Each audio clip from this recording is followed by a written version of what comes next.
Welcome to the DoubleACS Daily News. Area leaders have been working to build a new shelter for those experiencing homelessness in the area. We spoke with some of the organizers to learn more. I'm Jim Hawkins. I'm state rep in Attleboro. I've been quite involved since I was elected on the homelessness issue in Attleboro. This came up probably 3 years ago when we realized the only facility in the region was in Taunton, and that was a building that was in difficult shape. Since COVID, it's been reduced from 18 beds to just 8. So there's a real need right now for a facility in this area. We put together, I can't believe that I have to pinch myself, this is real. It went from being just a dream to being now we have a full-scale operation. We have done our 501c3, all the IRS filings. We've partnered with the major organizations that do work in this field. NeighborWorks has built several dozen of these facilities. They have the best reputation in the field. Father Bill's in Mainspring has a similar reputation, and they work together on projects, and they're working together on our project. Catholic Social Services has done an amazing job managing the facility in Taunton, despite all the challenges of a difficult building, and they'll be involved with us. And Bay Coast Bank, who was responsible for building a facility in Fall River, has been one of our big supporters. The point in time count was in the middle 20s. In the emergency shelters, there's been maybe a dozen people. We think the real count is around 40 because it's difficult. Some people are living in their cars, some people may be couch surfing, some people may be newly homeless. There's been a lot of that with the evictions crisis.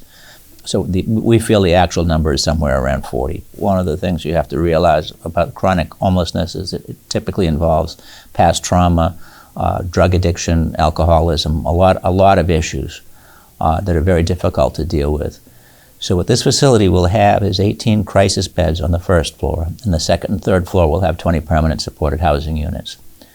So the crisis beds are available for, as the name would suggest, a crisis, somebody that suddenly becomes homeless or we can talk into coming in to receive services. And then at some point they would be transitioned to permanent supported housing units. But the way that this is structured, we have on-site services for literacy, for drug addiction, for alcoholism. All of those services will be in the building. And because it's transitional, as the people come in and maybe they start to feel better about themselves because they have a place to sleep, they can sleep better, they're clean, they're fed, they would transition.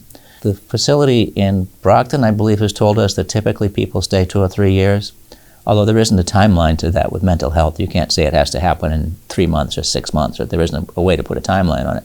But it really does offer the opportunity from being homeless on the street to transitioning to housing to being self-sufficient. This is grant funded, so the upstairs part, the housing part, will be managed by Father Bill's in Mainspring because that's their expertise, and the crisis beds will be managed by Catholic Social Services. These are two organizations that work well together but have different specialties. And there's only one other facility in the state that isn't even built yet that has this same model. It's kind of cutting edge to be able to offer a transition from homelessness to housing to being self-sufficient. I think that the food pantry should be the people who run the food pantry. There's so many heroes in this situation when people are so vulnerable. Lisa Piscatelli, who thinks big picture, makes things happen. Pam Torello, who knows all these people personally and looks out for them. We've got Meg Sullivan in the Hebron Food Pantry. We've got Jim Spratt at the St. Joe's Food Cellar. So many people, and they all work together. If one person is missing something, one organization is missing something, the other organization steps up. It's something to be proud of in Attleboro.